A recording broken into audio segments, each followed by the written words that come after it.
Welcome to the Ben and Walker Movie Show. I'm your co-host, Ben Davis, joined by my other co-host, Walker Holt, and we're excited to have a conversation with you about one of our favorite things in the world, Madam Web.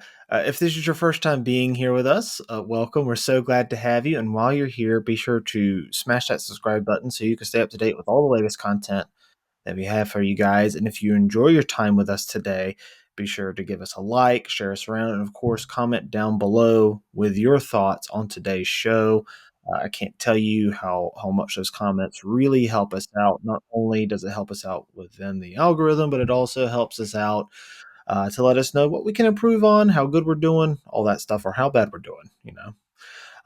This is our weekly show called What We're Watching, where we discuss what we've been looking at, what we've been seeing, to let you guys know if it's a must see, a go see it, a rent it, or a skip it. Now that I got that down and out of the way, Walker, what's up, man? How you doing? I'm good. I'm good. Thank you. It's getting chilly here. Went on a walk this morning. Still can't get the feeling back in my fingers yet. Still working on it. I know I'm preaching Been to the there, done that. choir. Yep. Yeah. Yeah. We're selling that house, so I've been doing a lot of trips to the dump this weekend, and dump closes early, so you got to do it early in the morning, and it's a bunch of just driving back and forth early, picking up heavy things, smelly things. People are rude. Yeah. Like it's just Usually, yeah. you don't pull in there a lot, and the people aren't like, "Hey, what do you got going on?" They're always like, Yeah. um, Just go. Just go. yeah. Yeah. What are you, an No. idiot? Go. It's like, sorry. Yeah. Yeah. But so got that out of the way. Saw a movie that we'll be talking about.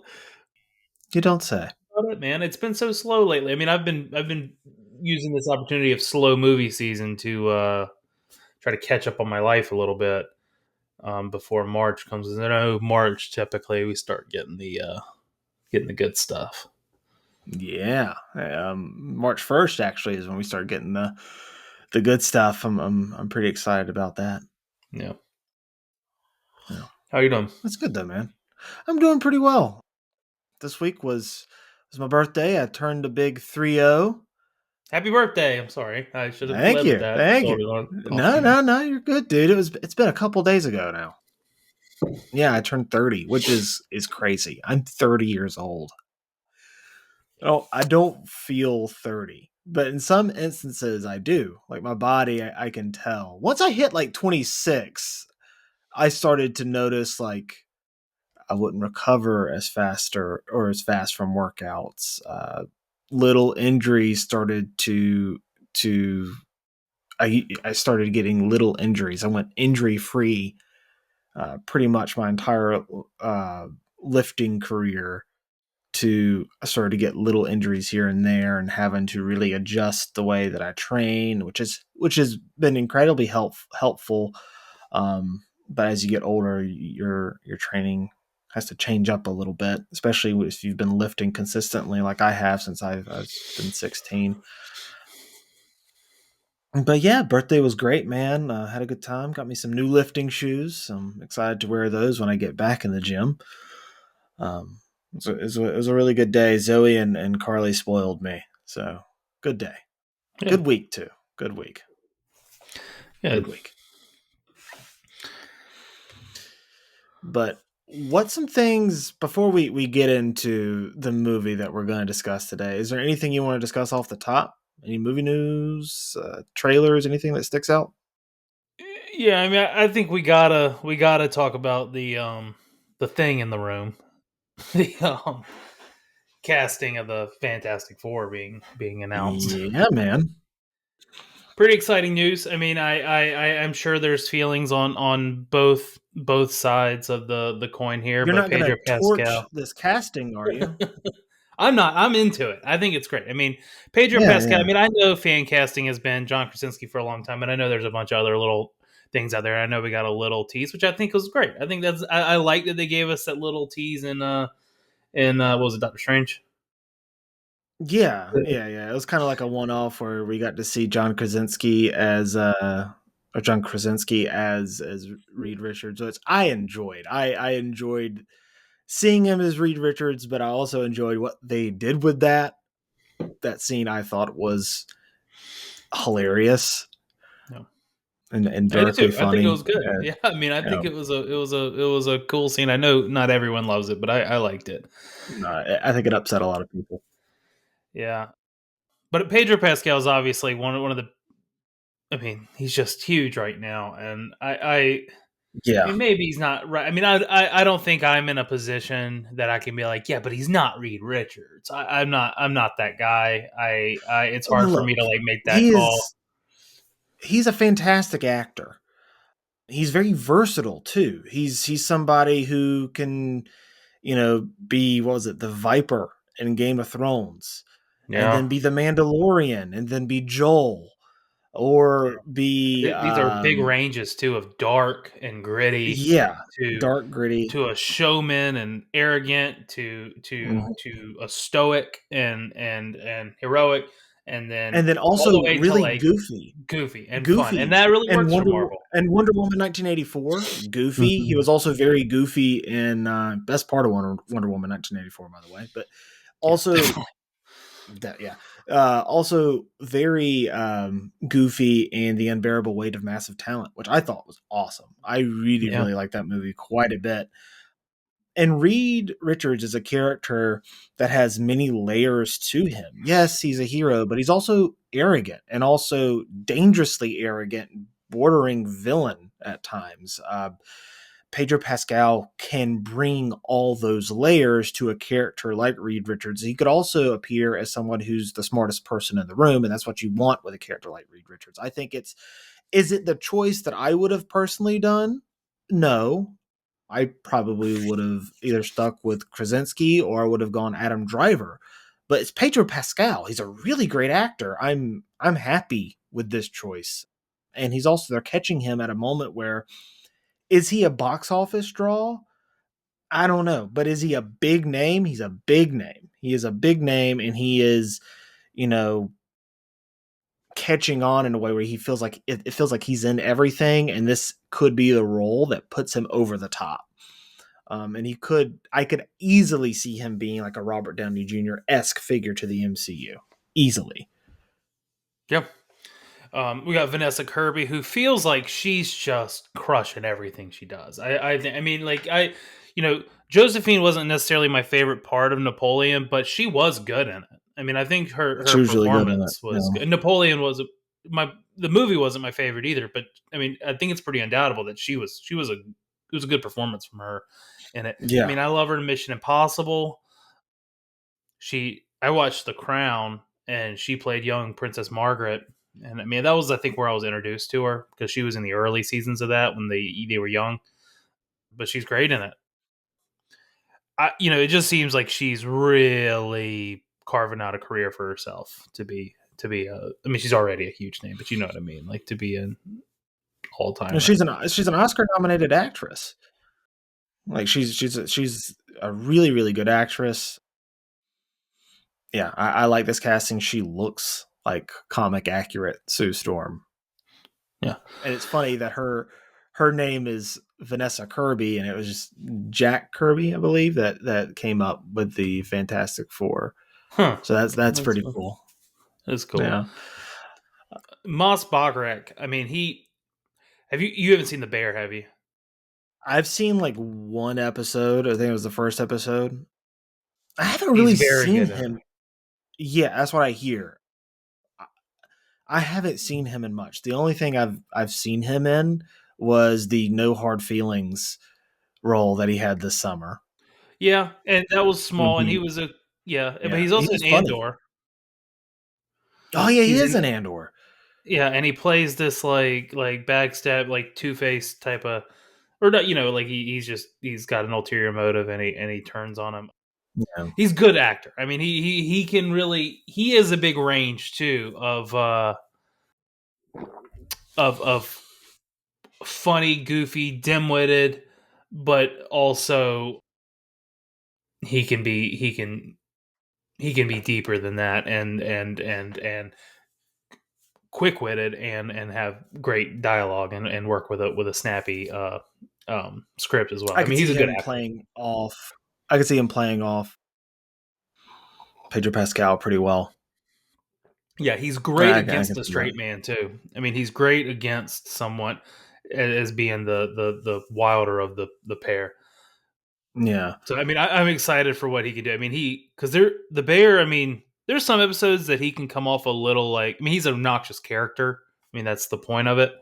But yeah, he can you can maybe want less of him on the screen, but there are certain episodes. There's one episode in particular in season 2 of The Bear where he has to go like work at a very fancy restaurant and like learn from them and shadow, and he has this whole like growth arc just in one big focused on him episode, and he nails it. It's great.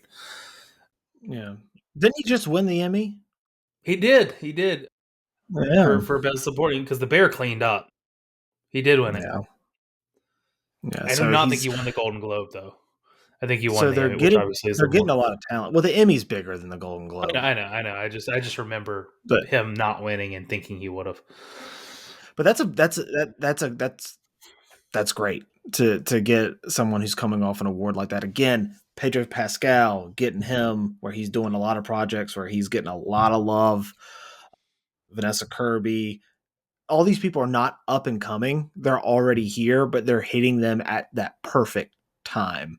And then you have Joseph Quinn, who perfect. I think this is perfect casting. I love it. I love it so much because Joseph Quinn, he in Stranger Things season 4 stole the show.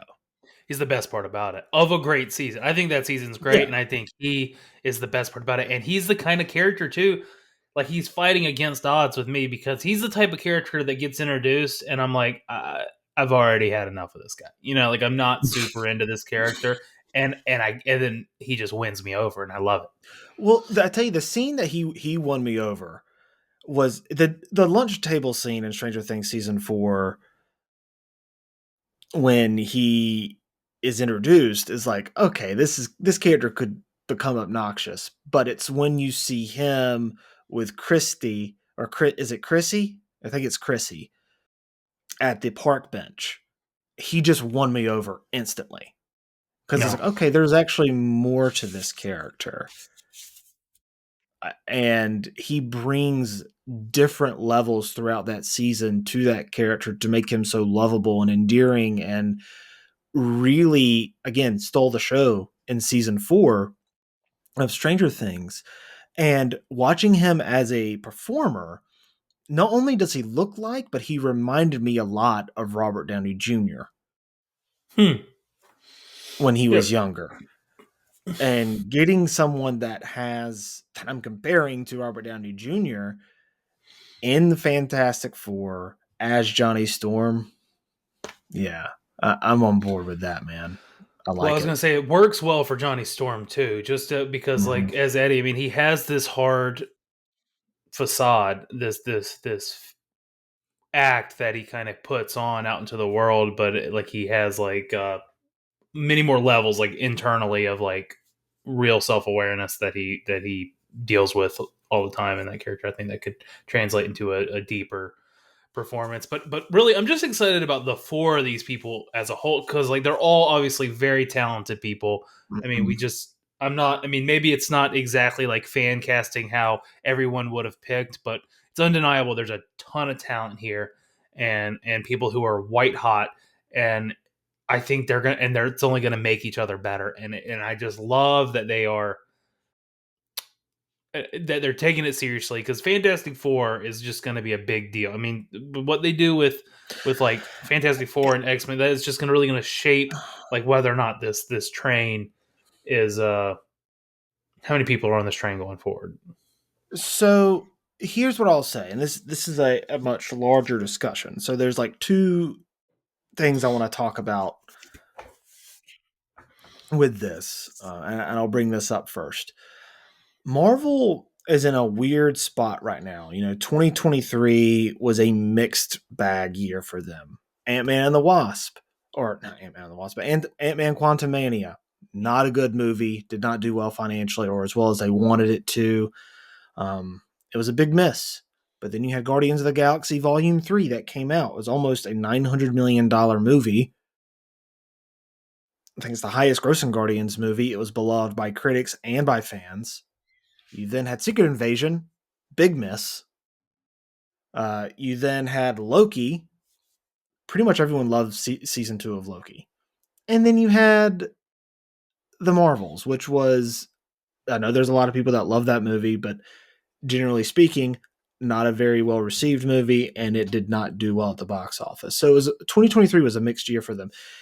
2024, they have one movie coming out, and it's Deadpool and Wolverine, which we just got that trailer. Trailer was awesome.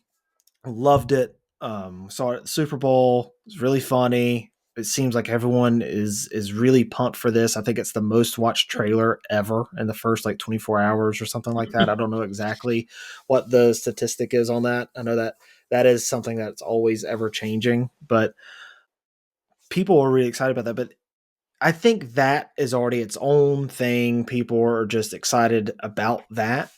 2025 is going to be a very, very important year for Marvel because they have 4 releases. They have Captain America 4, Brave New World, which, as we know, went back for reshoots. That's supposed to come out in February and like extensive reshoots.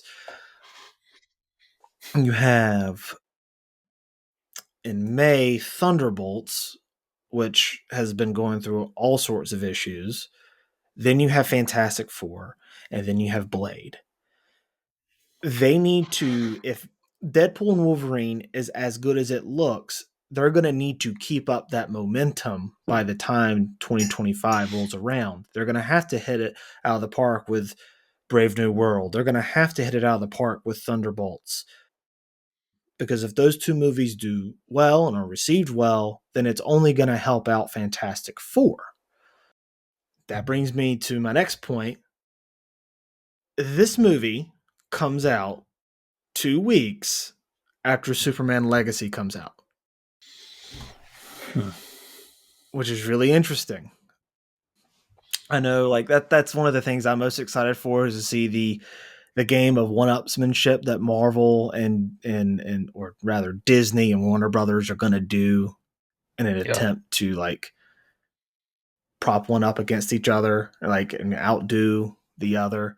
And it's very interesting too that these are arguably Superman is more popular than Fantastic Four, but it seems that the internet is really excited about Fantastic Four. I think by and large, when you look at the box office, when you look at the previous incarnations of the Fantastic Four and the previous ones of Superman, Superman has always done better at the box office. Fantastic Four and critically, Fantastic Four has never had. I mean, the one that came out in 2005 did well enough to get a sequel, but it wasn't critically beloved.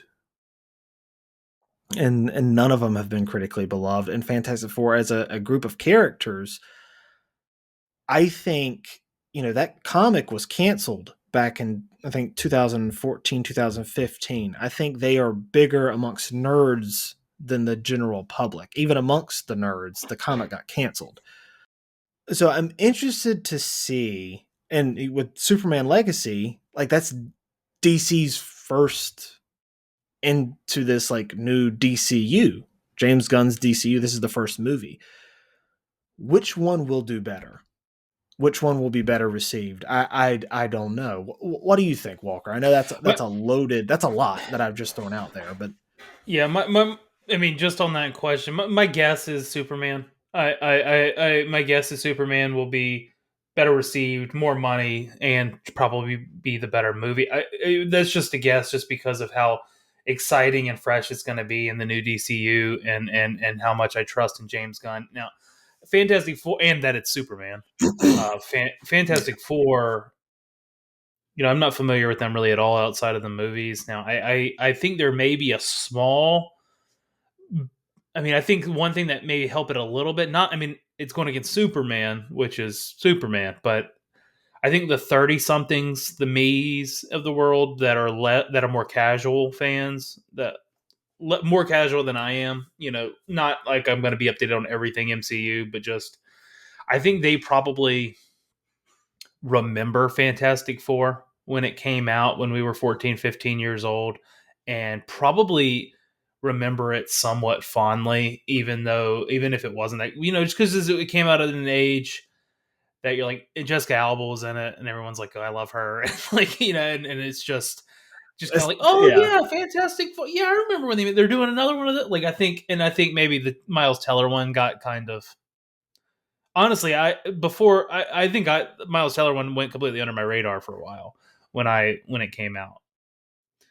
So, but I just think maybe that'll be a little bit of a pop of like people my age remembering like high school being remade. Like, oh yeah, that's a pretty good superhero. Yeah, that'll be fun to see, and then seeing the cast and that it's Marvel, like that'll give it a bump. But it's going up against Superman, and it's going up against a fresh DCU under James Gunn. Like, I just think it's gonna be tough. But I do hope it Yeah. does well, and I agree with you that I'm really excited about the one-upsmanship. And like, here's the thing: like, I want both to do well because I love the comic book genre. I love Marvel and I love DC. I don't love one over the other. I love characters from Marvel. I love characters from DC. I'm not someone who loves one property over the other. It makes no sense to me. It's like loving romantic comedies from Warner Brothers, but not liking romantic comedies from Sony. It makes no fucking sense. Like, I just Yeah. like comic book movies, and I want them both to do well.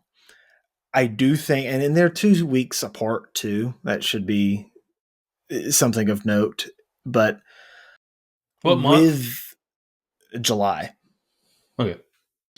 I will say this: like, there is no baggage with DCU.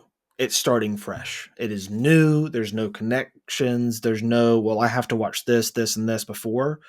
With Hmm. Fantastic Four, there's the baggage of all of the MCU, Yep. which is not in a great spot. But like I said, if they knock it out of the park with Deadpool, which I kind of think it's its own thing, but if they start like they that's a good movie that'll only help out Captain America, Brave New World, Thunderbolts.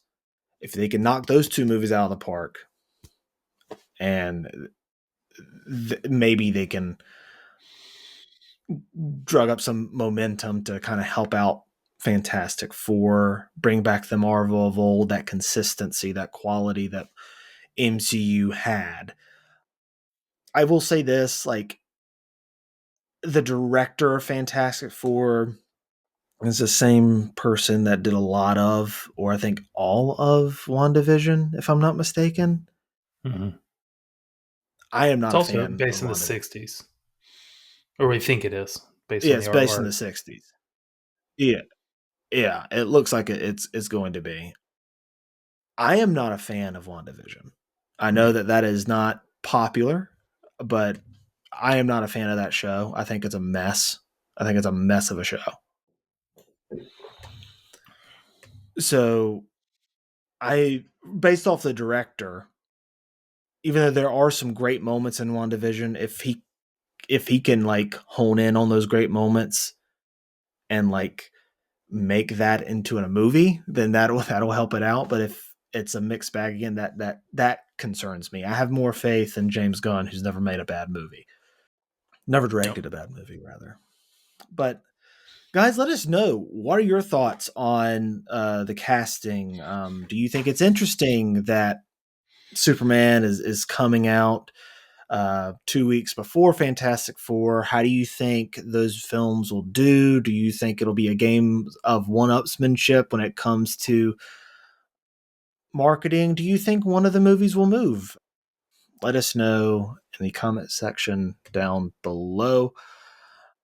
Now, before we get to what we're watching, I do have one more thing to talk about Walker, and Okay. it is important to next week's show, and that is Dune Part Two reactions. Have you seen them? No. The reactions are fantastic. Are they? No, Oh. I generally take reactions, like the first reactions, with a grain of salt, because they always skew positive. Hmm. But the movie has been screened to certain people, and then they did a premiere, and both of the reactions were very much the same. They compared it to Lord of the Rings: The Two Towers, which, as you know, for me, is that's a big deal. Yeah, It's I glowing have I reaction. have heard Nolan loved it, right? Hmm. I think he mentioned, didn't he, that he loved it. Um, here's what one thing I will say without getting too in the weeds on it. Dune 1 was re-released in IMAX in a lot of markets recently, and I was lucky enough to be in one of the markets and went and saw it last weekend. Hmm. Held up, awesome. Had a great time watching it. During this re-release, it was the kind of thing where it was like, "Hey, stick around after the credits, and we'll give you a sneak peek of Dune 2." And they gave Hmm. us a sneak peek, about a 4-minute scene, and holy shit, it's awesome. It's awesome. Like I mean, the movie, it was. I mean, I'm not gonna get too into what it was or anything like that. Whenever we talk about the movie, I'll explain like what I had seen. It's a big scene in the movie, Is it the and one that's been released online? I don't know, has it? What was it? Riding the Yeah, sandworm. yeah. And Yeah, have you seen that scene? I've seen it. Yeah, I couldn't help myself. I had to watch it.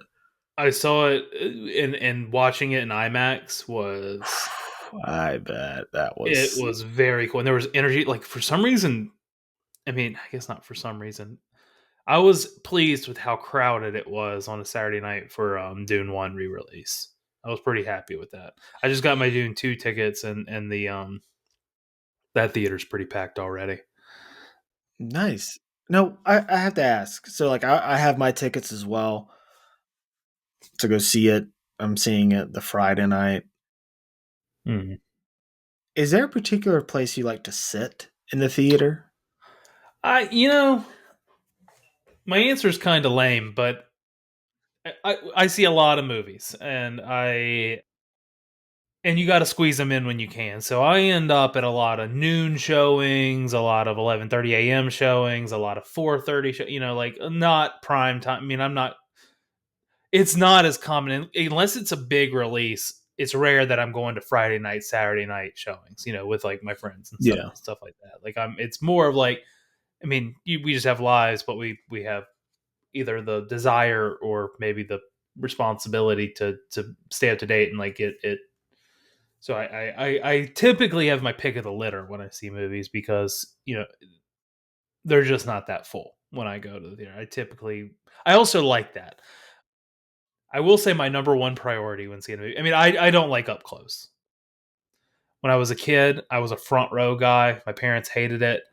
I don't know what I was thinking. Back at the Regal Six. Oh God, and those were like, if you sat up front, it was like, Yeah, good Lord.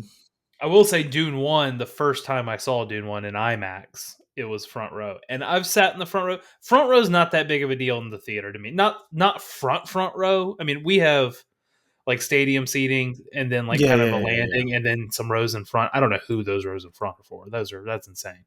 I've only sat up there once for Knives Out. But I sat front row for like handicap row, kind of for Mhm. Barbie. That was pretty packed. It was the only seat available. But IMAX, I sat on the front row for IMAX for Dune 1, and it was awful. I like it. It was hard to watch. I mean, it hurt my neck. It was I had to like choose whose face I was looking at the whole time. Real tough. Choose So which part of the screen. Yeah. yeah. So I don't like that up front. So I do want to sit further back. But then my next priority, pretty much, to be honest, is to get away from people. I try to pick seats that are not near people or have the least likelihood of me sitting next to someone. And they have that social gap stuff on the Regal app that like I don't exactly know their system on that. I don't know if they delete social gaps once it fills up to a certain point or what it They is. They don't delete let social you. gaps when it fills up to a certain point. Yeah. Yeah. Sometimes I try to pick the seat away from the aisle because I know you'd have to be a nutbag to pick the seat on the aisle when there's other, you know what I mean? Like, oh, there's just get the seat next to this guy, right next to, unless it's full. And then I'm like, well, I'll just sit on the end and I'll have like those two seats. But then they That's made it where happened you to me. can't do That's that. happened to me a few times. French Dispatch, the theater was probably 25% full. And I was on the end. A group of three sat right next to me. I mean, the whole aisle was empty. I mean, Okay. and they I w- chose their seats right next to me. I'm like, what? Are you out of your mind? Like, is it a prank? Like, I can't imagine doing that. I mean, that's the most socially unacceptable thing I could think of. Next to Listen, sitting near some. Good. I have a similar issue, but go ahead. I Well, want to it's hear the you finish second this. most socially acceptable thing.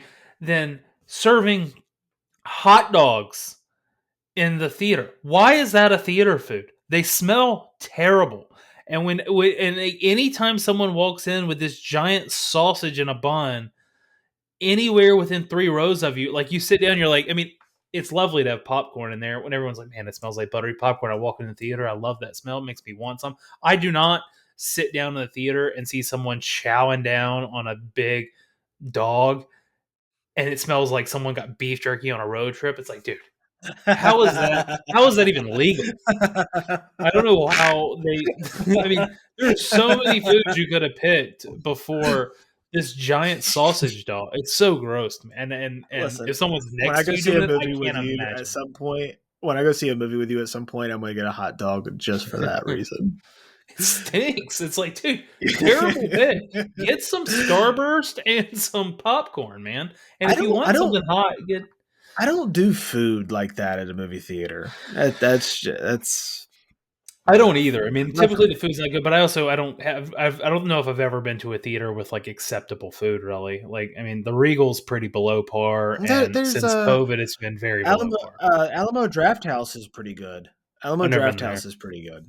Yeah, Alamo Yeah, Draft I've been, House are really fun. Fun theater experience. The food there is pretty good too. yeah, I'd like to try that. I've just never done. I mean, typically at its best, Regal, like at its heyday, Regal had served like hot pretzels, maybe, and They still serve the hot pretzels here, and I we think don't they have sell hot much. I dogs. mean, we have like so if you look up at the menu, it'll be this good looking like Doritos nachos with jalapenos and cheese, and it's like, oh wow. And then you order it, and it's just a bag of Doritos and a cup of cheese with like maybe bits of diced jalapeno in it. It's like that doesn't look at all like the picture. The picture Yeah, looks no, incredible. no, no. This is not accurate. But But yeah, I hate where sitting next to people. Outside of that, I like. where I do mean, I you like like? middle. I was about to say the Middle and middle pretty is where you high. like I to sit. usually pick second or third from the top and close to the middle. But again, prioritizing where other people are sitting in social gaps. So here's what I'll say. I had an experience similar to you when I went to go see The Flash. So when I see like it depends on the movie. Like when I see horror movies, I like to sit far back. Uh-huh. For whatever reason, I like to sit far back when I see horror films. If I'm in the big theater, because we have like four smaller auditoriums, then we have like one bigger one. I like to sit. If it's a horror movie, I'll sit like you have your like first like I think it's like 4 rows, and then there's the gap, and then that's where they start to kind of go up. I like to sit on that first row if I'm seeing a horror movie. Um, but if I'm seeing like a big movie or something like that, I like to sit up in the third row or the second row because it's a reclining chair. You could just sit back and relax. It's not that big a deal. It's not like sitting on the front row at at the Regal Six when we were kids and you're like looking up like that. It's different. And the reason I like that is because the it's louder, the sound, you hear it better. I prefer it that way. If I'm seeing like an IMAX movie or something like that, generally I like that first row as soon as you get in, because it's the screen is right there. You still get the sound, and you still get the full quality of the picture, but you still are in awe of the screen. And that's how it was when I saw Avatar: The Way of Water. However, when I went to go see The Flash, I got that third row seat right in the middle. There was like a row behind me, completely empty. Row in front of me, completely empty. Seats beside us, completely empty. Sat right beside me. Unacceptable. I mean, they should be arrested. I mean, they should. No I, couth. I mean, it's unbelievable. I mean, honestly, I mean, I would never do this because I'm just the most passive person ever. But I mean, they deserve you to turn beside and be like, "Hey, what are you thinking? What's going through your mind?" I would rather someone text on their phone like in front of me than sit beside me like that if I don't know you. And maybe that just I'm antisocial and I've become antisocial the older I I definitely get, am. but that I could definitely am. probably be it. I will. I don't mind it when it's a big movie, like when like Dune. When I it's a big expect movie someone to, like that, yeah. yeah, you gotta like it's It's definitely worth the yeah, sacrifice for the energy. I would rather see Dune 2 in a theater full of people and sit next to a stranger than I would see it have the theater to myself. I want like the energy of the room and absolutely. the feeling, and I really Right. miss that, and it's hard to come by. But that said, if the theater's less than half full, which it is so often, I mean, I'm gonna sit by myself Yeah. instead of like people. If I if I'm going to choose my theater experience, I want a packed out theater for a movie like this. Or like for a horror movie, definitely want a packed out theater. Those experiences are so much fun. I still remember going to see The Visit in Wilmington. I think it's at the Mayfair, which is the Mm-hmm. Regal. I saw that there with Evan Bryant, Mm-hmm. and that theater was so much fun. It was so freaking hilarious to sit there and watch that movie with a group of people. That was great. But as far as Dune 2 goes, getting back on that, like the reactions are great. I'm super pumped. I cannot wait for that movie. It's my most anticipated movie of the year, probably outside of Deadpool and Wolverine. It's my most anticipated movie of the year. It probably is mine too. I'd have to look at the list again, but I it's definitely top four or yeah, so. But I think it's number one. I loved the first movie. I love the book. Yeah, I'm pumped for this. Got my tickets too. I'm sitting in the in my favorite seat. So Nice. I'm pumped. I'm pumped. Does your theater look Just like people are going? yeah, yeah. Are you I seeing it in Raleigh or are periodically you seeing check. it in? I'm seeing it in You Rolla. seeing it? Yeah, Yeah. seeing it in Rolla. But let us know your thoughts in the comment section down below, guys. Are you looking forward to Dune? And if someone asked you, where's your favorite seat to sit at in the theater? Where do you prefer to sit at? Or are you like Walker and I? If it's a half empty theater, how upset do you get if someone gets a seat directly beside you if you're going by yourself? Let us know in the comment section down below. Now, let's get on to our main topic of what we're watching. Walker, I'm going to be honest with you. This was a pretty like slow week in terms of stuff I've watched. I did not watch a lot. I Yeah, did me not. either. I watched one movie on Valentine's Day, and it was Titanic. Yeah. That was it. Was it good? Is it good? Is is it good? It's like saying is ice cream good? You know, it's just like yeah, duh, duh, We did a lot of Titanic awesome. research recently. Like that, my wife's real into it, and like the distress codes came out. They're heartbreaking. I don't know if you saw that online, like, or maybe this is old news, but it was on her Facebook recently, and it Yeah, like the SOS, the captain like explaining it to nearby ships and saying like we need help, this is what's happening, and explaining it play by play. It's it's hard to read. It's wild, yeah. but yeah, it's a wonderful movie. I know you drafted it number one on our movies to watch. Heck yeah, dude! It Uh, is the greatest love story of all time, in my opinion. I absolutely adore the movie.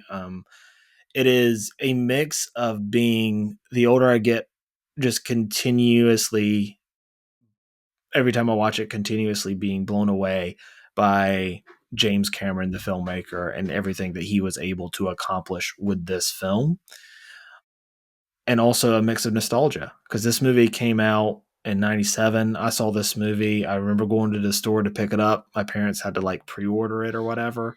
The Oh VHS double copy. I don't know if you remember yeah. that. I remember going with my dad to the store to pick it up, and him like because I think my mom, my dad, and my sister, my oldest sister, they went to go see it in theaters, and my dad for like months would just talk about how great that movie was and how me and him were going to watch it when it came out, and he got it, and I remember him bringing it home that night and sitting us down. All the Davis kids sat in the living room and watched it, and just being blown away by the movie, loving it as a kid. I'm still nostalgic about it, and also like Kate Winslet was like my first ever crush on Yeah. like anyone. She was just absolutely gorgeous in that movie. So yeah, it's a great movie. And Leo, I mean, come on, man. That was my first Leo movie too. So No. Kind of great relevant. movie. I'm not gonna get too into this, but we what are we watching? I haven't been watching much either besides what we're about to talk about, and I I've been busy, but we've been also watching more TV, and I haven't. I do like to like share my thoughts on television shows I watch, just for people who are interested in it. It's a big part of what I enjoy TV. I know your list is into it, but I want to share like at least popular things. What we're like, just give it a Yeah, review, give it my thoughts, recommend or not. Right now, I'm kind of cleaning up that list that's so infamous.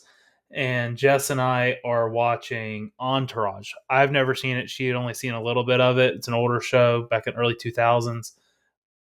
And typically, I don't want to share my thoughts until the seasons are over or the show is over if it's a binge show like this. And we're on season 2 or 3 right now. But it's good. But the relevant part is we're on an arc right now. Have you ever seen the show Entourage? never seen it. I mean, it's about It- a group of young, 29, 30 year olds that one of them is a movie star, and like his like high school buddies and his brother are kind of mooching off of him and become his manager, and it's just kind of them navigating high school. I mean, Hollywood, not high school. They're navigating Hollywood and like the deals and the movies, and there's a ton of cameos and famous people, and they work with their agent, and it's funny, and it's well done. It's interesting, definitely a time capsule, a product of its time. But right now, the main character is working on a movie. He's working on Aquaman. It's like his one of his yeah, biggest movies ever. His big break, and James Cameron's directing it. And it's James just Cameron funny. has been in like several episodes now. He's a good actor. I think. I mean, he's not in it a ton, but he's probably been in like he's probably over about 3 episodes had about 8 minutes of screen time, maybe total. But like I think he's been. I mean, Jess. I mean, I was thinking it the whole time, and then Jess commented like he's a pretty good actor. I think he is too. I think. I mean, maybe that's obvious, but it just reminded me when you're talking about Titanic and what we're watching. Yeah, man. He look, he's my goat. I love James Cameron. I know there's stories about him and his past and working with him, and he can sometimes be a little difficult. But his filmmaking is so good, and I just I love him as a filmmaker. I think he's so incredible. Never made a bad movie. Just I don't count Piranha 2. He didn't direct. He got fired off that movie, guys. He didn't direct that. His first movie was Terminator. He's such an incredible filmmaker. I think he's incredible. Yeah, that's awesome. But let's get into our biggest, the only thing that you and I both like really like sat down and watched that we want to unfortunately have to cover. Madam Web. Do you want to go first, or do you want me to go first? Who's going to set the tone here for this movie? Because my take actually might surprise you. Well, then let me go first. I don't think I'm going to surprise you that much. Okay. So I heard a lot of flack about this trailer just from the get go. People thought the trailer looked awful. I never was as hard on it as other people were online. I mean, I'm not You and saying I it was the trailer of both. the year. Yeah, I Yeah, thought it you and was I both. fine. I I mean, remember we talked about the trailer and like I was like, this looks. It looks kind of cool. Like there's some parts of it that look yeah, interesting. I agree. And I heard how bad it was, and I'll tell you, a lot of this movie, watching it, I was like, man, I mean, this is like the ops hype was affected by hype in the negative way. Like people are just going into this movie to just throw it in the trash because it's being panned so much online and people hate it. So everyone's Yeah. going in expecting to hate it. They're just looking for things to tear it apart, make fun of it, and for a good portion of the movie, that's how I felt. I was like, I mean, it's not good. It never any point do I think the movie is good, but it's not like unwatch. I mean, it was fine for part of it. the The script is awful. I think the dialogue is awful. I think some of the performances are terrible. I mean, even from people I don't expect it. Like, I mean, I think Sydney Sweeney's terrible in it. I think, I mean, the villain is unwatchable. The sound design around his voice, dialogue, mouth matching up. I mean, I was like, "Am I seizing? What is happening in this theater?" I mean, it like obviously we see it occasionally. I think you're unmuted. Sorry. Yeah, Yeah, there's a lot of dubbed over stuff. and obviously we've seen a million movies, and that happens. And typically they try to like do it in like a transition shot, or like they do it in a way that helps you buy into it, but you typically notice it when that happens. I do, at least. Mhm. And it's not that big of a deal. It's not the end of the world. It's fine. It happens all the time. It happened. It felt like the entire movie. And then I hate to shit on this guy, Tahir Rahim. I mean, I'm not familiar with his work except this. When his stuff isn't dubbed, he's got like a odd cadence about him anyway. Like even when it's like when I can tell it is like him speaking live, he's got an odd voice, an odd dialect that like and I don't think a very good performance and a bad script to work with. I mean, he was basically unwatchable for me. I mean, he was terrible. Now, I positives. I do think there was some interesting camera work done. I think there was some terrible. I think there was some editing that was confusing and hard to like follow.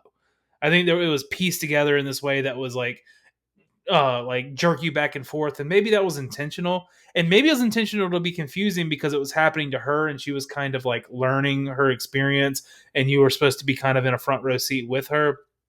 It didn't work for me. It took me a while to figure out what was happening, and it was kind of scary at some like it was loud as hell and like jumps, like it was like, dude, chill, like every time they would like loop back in time. But there was some cool camera work done. I thought some of like the pan shots that would circle around and like interesting camera angles and transitions were kind of cool. So I thought a little bit of the work behind the camera was interesting. So it wasn't quite as bad as so many people made it, I thought, but I did think the movie was bad. I won't get deeper. I'm sorry to steal the show there, but No, no, no, no, no, no, no. You're fine. Listen, I sat down fully expecting to hate this movie, and to be honest with you, I thought it was pretty good. You know, I thought the acting, the directing, the pacing, all of it was kind of like I could see this movie being like a cult classic. yeah. Uh, You're like, are you serious? No, I'm kidding. Like, look, I don't know where to begin here. Like, in all honesty, like this this film to me is impeccably, exceptionally bad. Like, it's explic. Like, I don't. It's so bad. It's bad. Like the direction, the script is awful.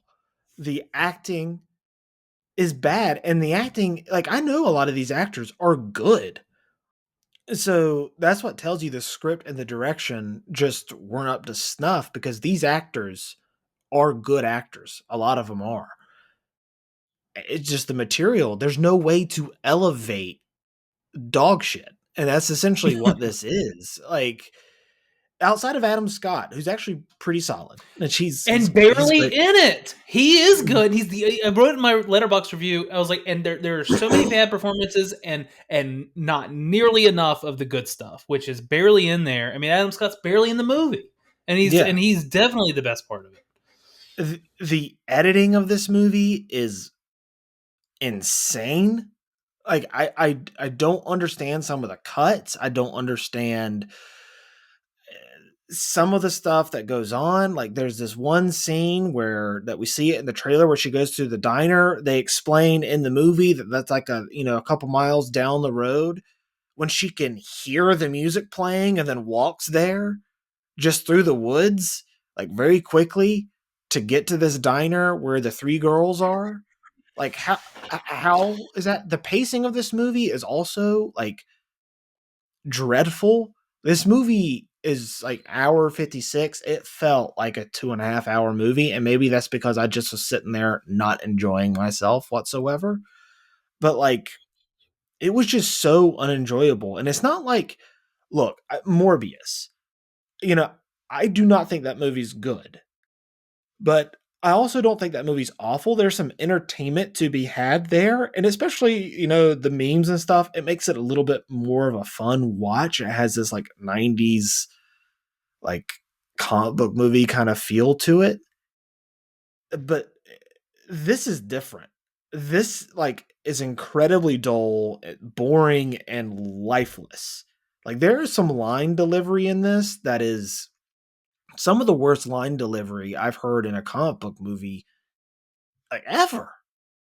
Like it's really bad. And like I think from the jump, this movie was a bad idea because Madam Web is a very, very obscure character that I only know because I watched the animated show as a kid.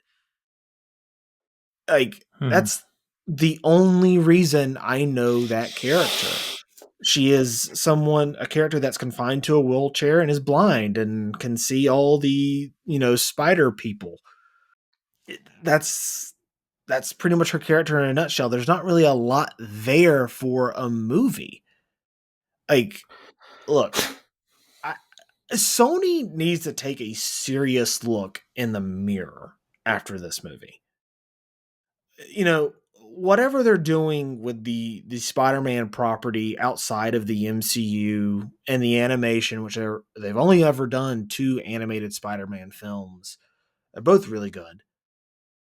And Venom, which let's be honest, the only reason that works is because Tom Hardy is making it work. Right. That is it.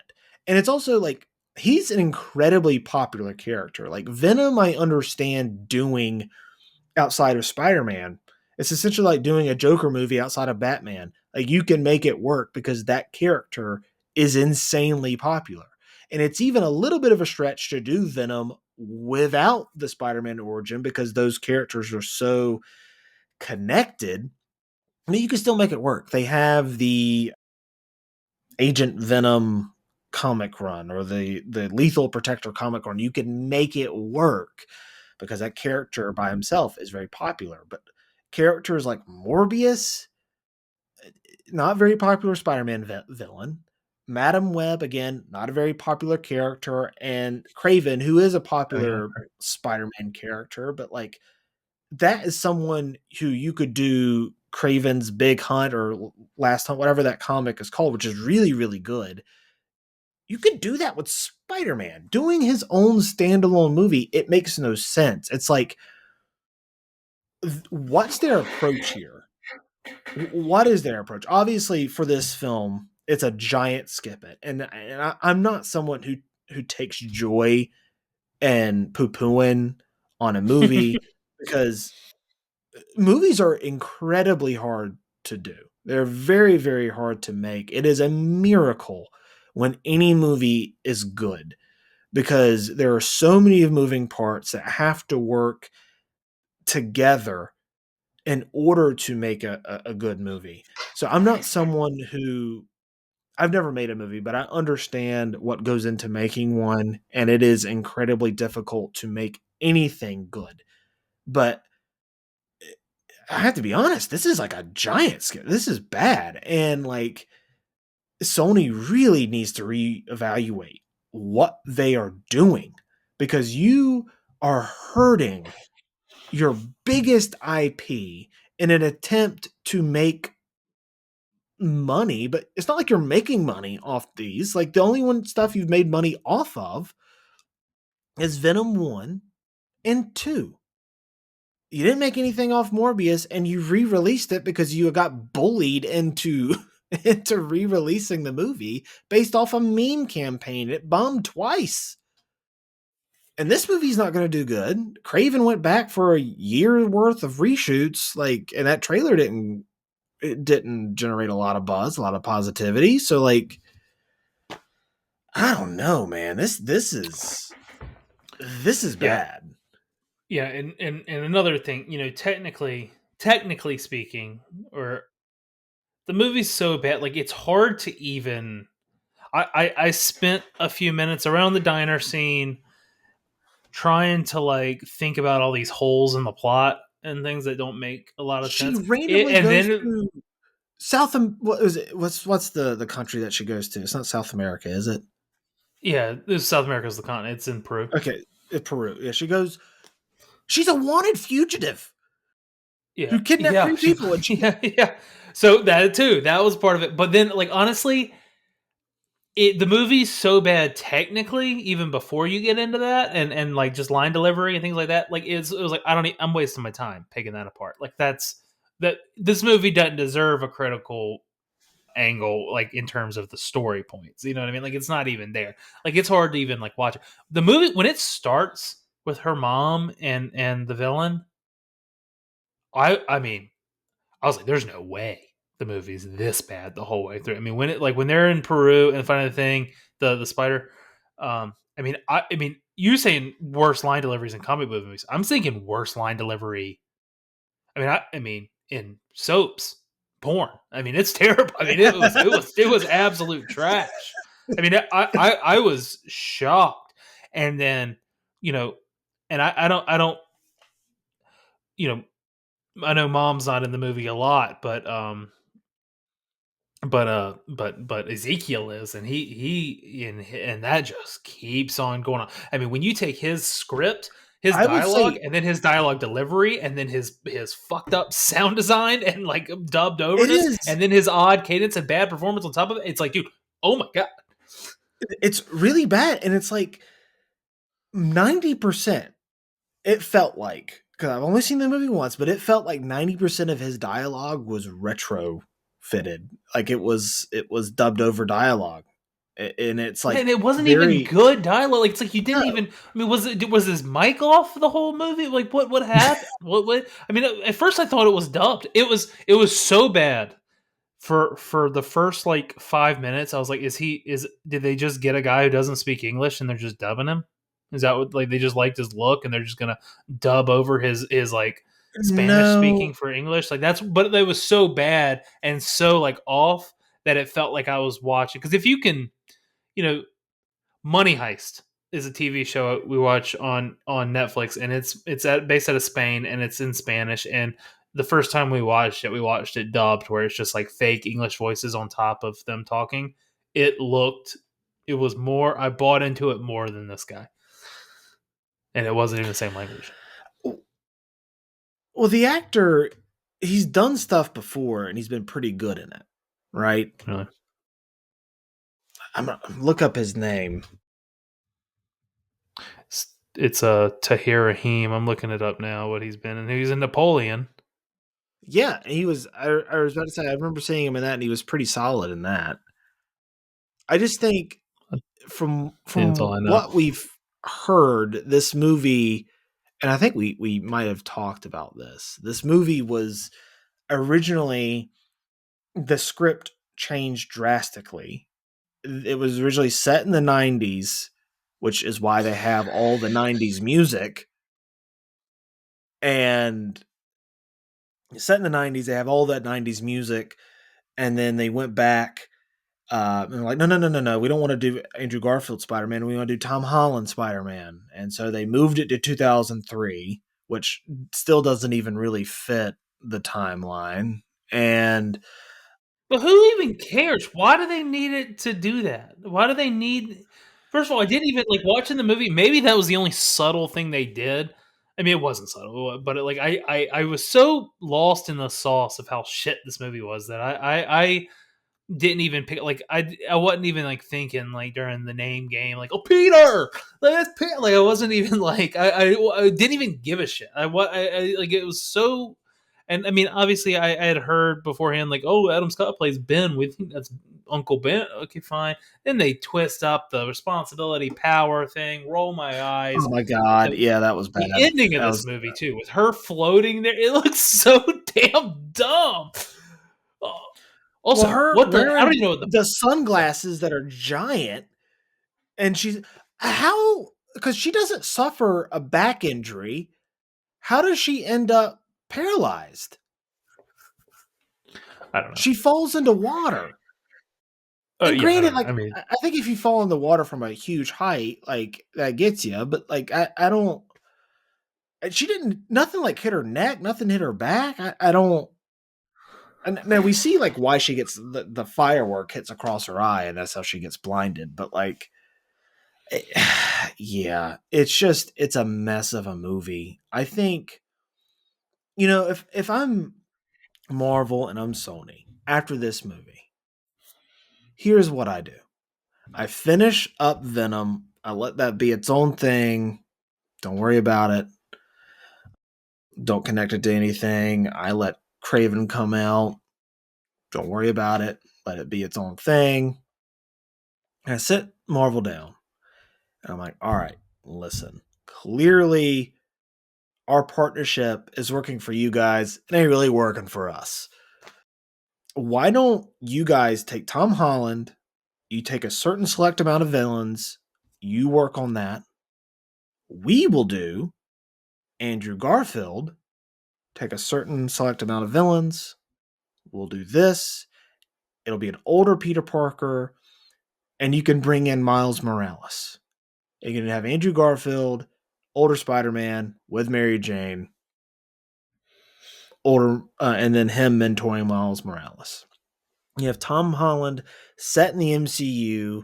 You have him move on to Gwen Stacy as his love interest and everything like that. And you can even have her become Spider Gwen and uh, have him do like a select amount of villains, all that stuff, and then keep them separate. Therefore, Sony can have theirs, Marvel can have theirs. They will not do that. I don't think they will do that.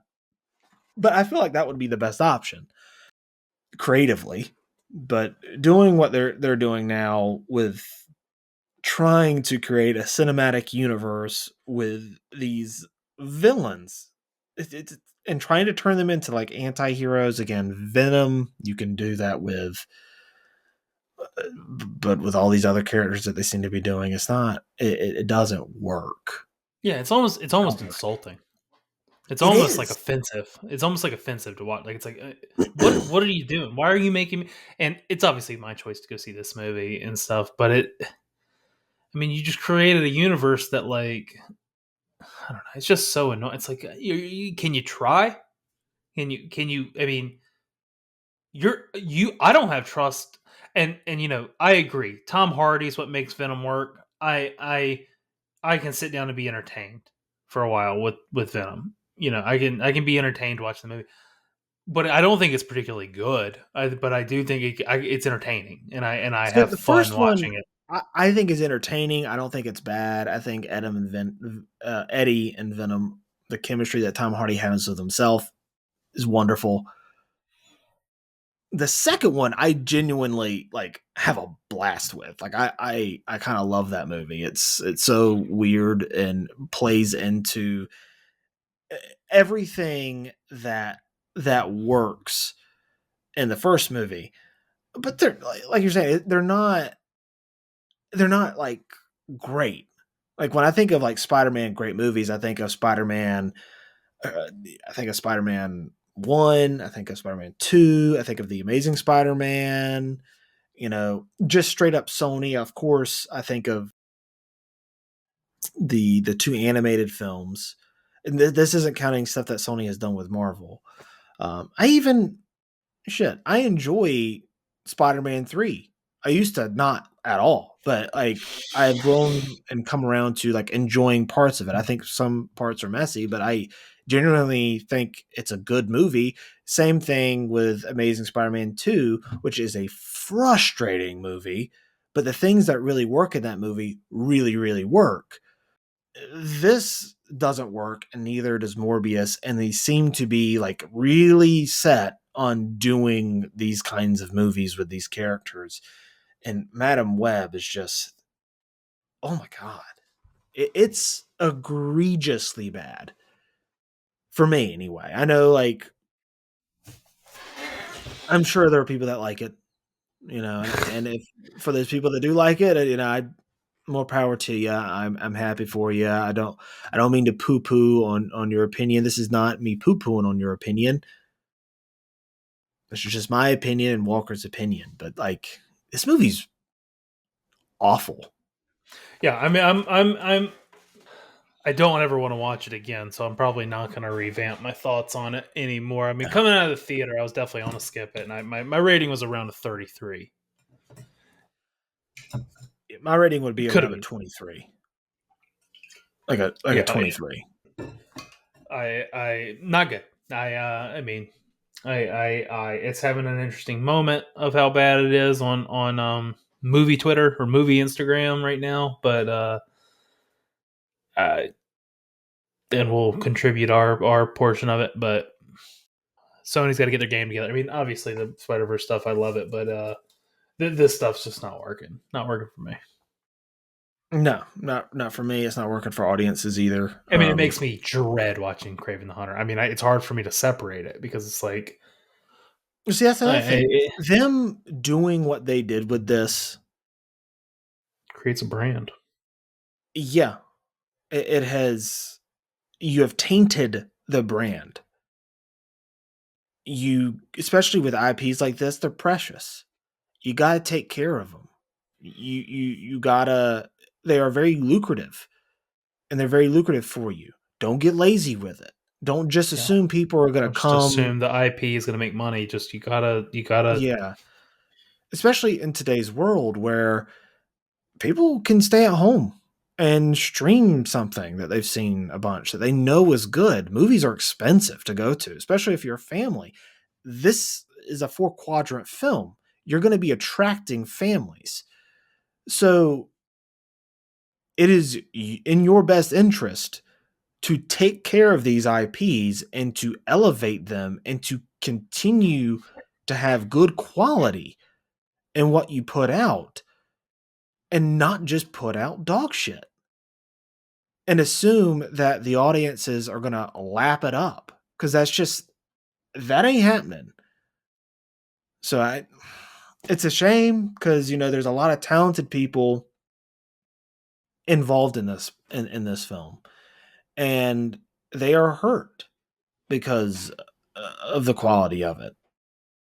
So this Yep. is a skip it. Again, like I know when something comes out, it's funny, and that is so bad, and I get it. Like I get the appeal of that. But for me personally, like I don't like shitting on things like that. I don't because I know how much it hurts when you put a lot of effort into something and then it just ends up not being good and people don't respond to it very well. So it sucks. It sucks when a movie's not good. Especially because those are hours of my life I'm not gonna get back. All right.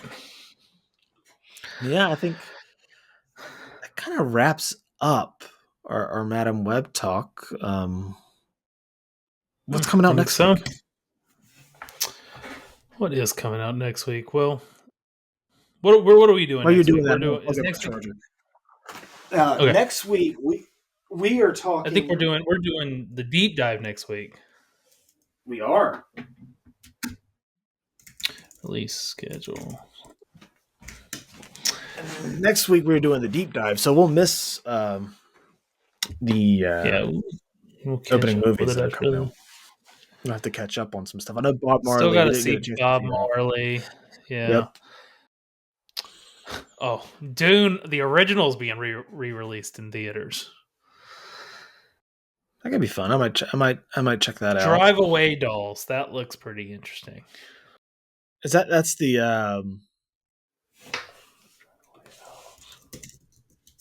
I've seen that preview a lot. It's got a Sorry, pretty I'm reading packed through my cast. closing. Yeah, it's the Ethan Cohen movie.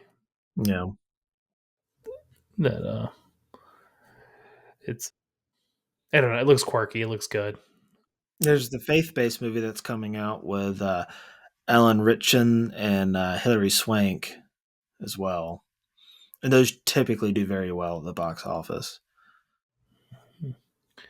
So yeah, I mean, it seems like a pretty good week to be doing a deep dive. Yeah, Because after this week we're doing the deep dive, we're getting right into March, and we're kicking it off with Dune 2. Very excited. My yeah. theater has posters. Me and my cousin were looking at it. One poster says March 1st. One poster says March 14th. Like it's all over the place. I was like, what's going on? And it was weird. And then the preview came up, and it's like, yeah, we're releasing February 29th. And then I look on the Regal app. It's like there's a showing on February 28th. It's like, when does this movie come out? I want to go to the earliest one. Yeah, no, yeah, I'm pumped for Dune Part Two in anticipation for that. You and I, when Dune was supposed to come out in November, we were going to do our deep dive on it then. Well, now we can Mhm. do it next week, and I'm excited. it'll lead It'll be right dense. A into the lot to talk about. release. Yeah, man. It's going to be a lot of fun to sit back and discuss it and do a deep dive on it. I'm pretty pumped. It's Always also love such a complex material that it's nice to like have a deep very discussion about rich. it, so we can go into Dune 2 like with with a full understanding of like what to look Mhm. out for. You know what I mean? Because that it's such a rich source material that having a rewatch is great, and then also diving deep into it just so we can because it's such a big movie that it's dense materials, tough to absorb, tough to learn, tough to understand, weird words, but also such a spectacle that's going to take your attention away from all that, and it's a lot of movie to take in the best way. But this will help kind of make it a little more digestible, I think, for us on opening night. Now I gotta ask: are you gonna get one of those Dune popcorn buckets? I don't think so. I don't. Where are they? Are they AMC? I don't think we have an AMC anymore. I don't I don't know. I don't I know definitely would get who one did. if Regal had them, though. I know they're ridiculous, but I would definitely get one just for the I mean, we all know what they look like. You know, we Sarlacc all pit. know. Yeah, it kind of looks like a giant sarlacc pit. Yep. Yeah. Put some extra butter in that. No. No, I think look, whoever came up with the design for that knew what they were doing, and it has gotten a lot of publicity for good reason. Love it. It's really funny. Someone offers you any popcorn out of that thing, don't take it. But I no, don't know if my hand could fit in there. that's the thing. Like even like not even talking I about got like the big funniness hands, of so it. it's Like hard to. if you if you stick your hand in there, you pull it out, like you're probably gonna Lose come half the back with popcorn. not a right. It's gonna Like be I just frustrating. I'm like, get this butthole out of here. I gotta eat my popcorn with the handfuls. right, and I'm someone who's just like doing this the entire movie. So like I yeah no yeah No. no. I'm not gonna get one, but it is funny to talk about. You got anything else? I am I'm tapped out, man. Nothing else for me. That does it for this week. Thank you all again so much for listening. If you're hearing this on Spotify or Apple Podcasts, thanks for watching. If you're catching us on YouTube, be sure to like and subscribe for more movie talk each week. Let us know in the comments down below what did you think of Madam Web, and where's your favorite seat in the theater, and are you excited for Dune 2? But with that said, this has been Ben and Walker. We'll see you next time. Bye bye.